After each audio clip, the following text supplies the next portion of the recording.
My name is Sarah. I am 22 years old. I live in a small town. This is my story. This is the story of my broken heart. I met Daniel 3 years ago. He was new in town. He worked at the bookstore. I went there every week. One day, he smiled at me. My heart stopped. He had beautiful eyes. They were brown and warm. I smiled back. That was the beginning. We started talking. He loved books like me. He loved music. He loved rain. We were the same. Every day, I went to the bookstore. Every day, he waited for me. We talked for hours. Time passed so fast. I was happy. He was happy. After 2 months, he asked me out. We went to the park. We walked under the trees. He held my hand. It felt right. It felt like home. That night, he told me he loved me. I cried. I told him I loved him too. It was the best night of my life. But there was a problem. My family did not like him. They said he was different.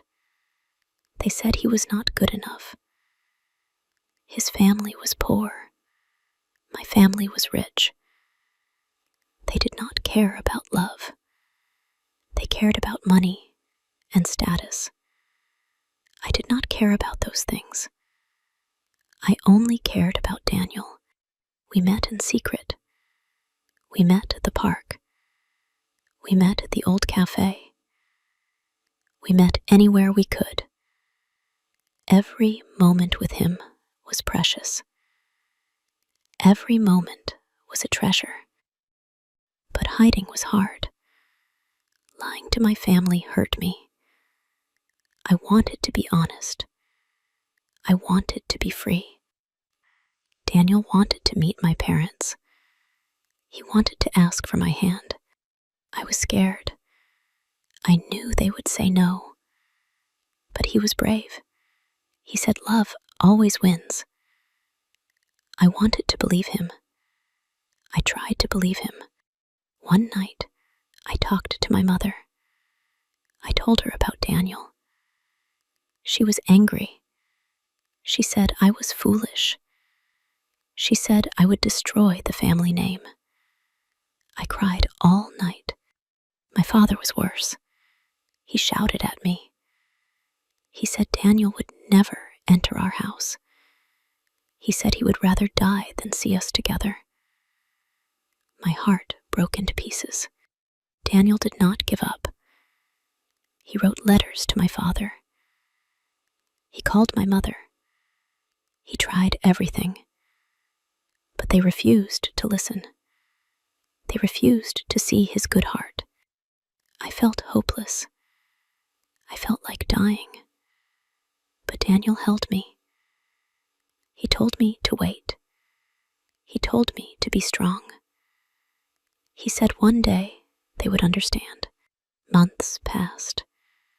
The pain grew. I became thin. I could not eat. I could not sleep. My mother noticed. She saw my sadness.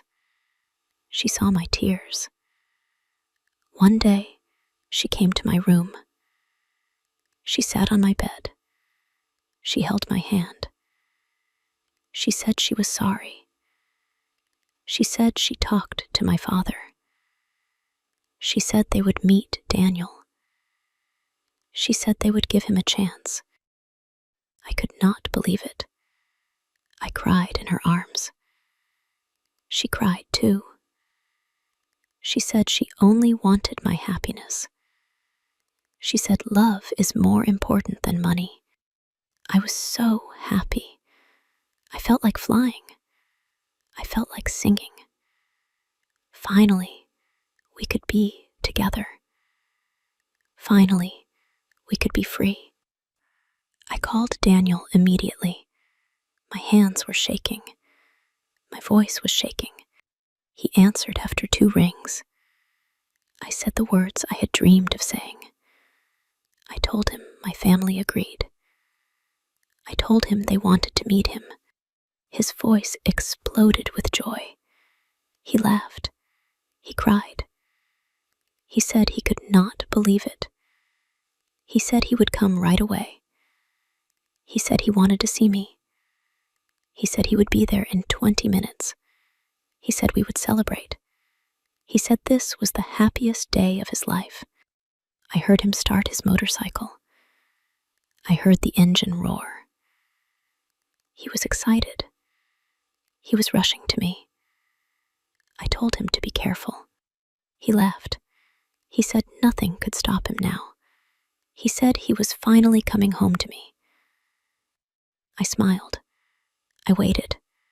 I counted the minutes. Then I heard it, a sound in the distance. It was loud. It was sharp. It was a gunshot.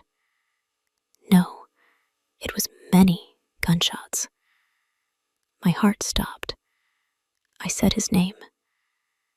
Daniel did not answer. I heard noise. I heard shouting. I heard people screaming. The phone was still connected, but Daniel was silent. I screamed into the phone. I called his name again and again. Nothing. Only silence. Only terrible silence. Then the line went dead. The phone made a flat sound. Empty. Cold. Dead. I ran out of my house. I ran toward the road. I ran with no shoes. My mother called after me. I did not stop. I could not stop. I had to find him. I had to reach him. I saw the crowd first.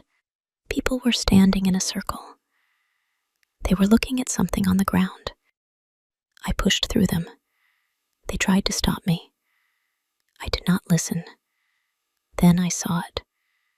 I saw his motorcycle on its side. I saw blood on the road. I saw his body lying there. Still, too still. I fell to my knees.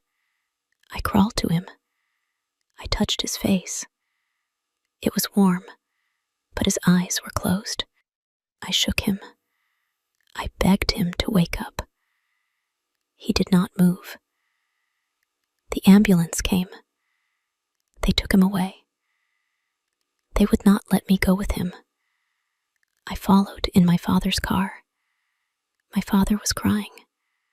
My mother was crying. Everyone was crying. He died before we reached the hospital. The doctor said it was instant. They said he did not suffer. But I suffered. I suffer every day. They said it was gang violence. Wrong place, wrong time. Someone was shooting at someone else. Daniel was just passing by. Just trying to reach me. Just trying to come home. That was 6 months ago. 6 months of pain. 6 months of emptiness. I still have my phone. I still have that call in my history. Sometimes I press play. I hear his voice. I hear him say he is coming. I hear the happiness. I hear the hope. Then I hear the shots. Then I hear nothing. I sleep with my phone every night. I hold it against my heart.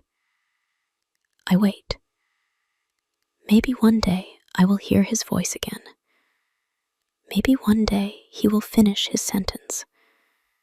Maybe one day I will hear him say, I am here. But that day never comes. It will never come.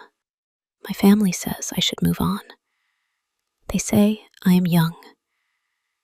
They say I will love again, but they are wrong. There is no moving on from Daniel.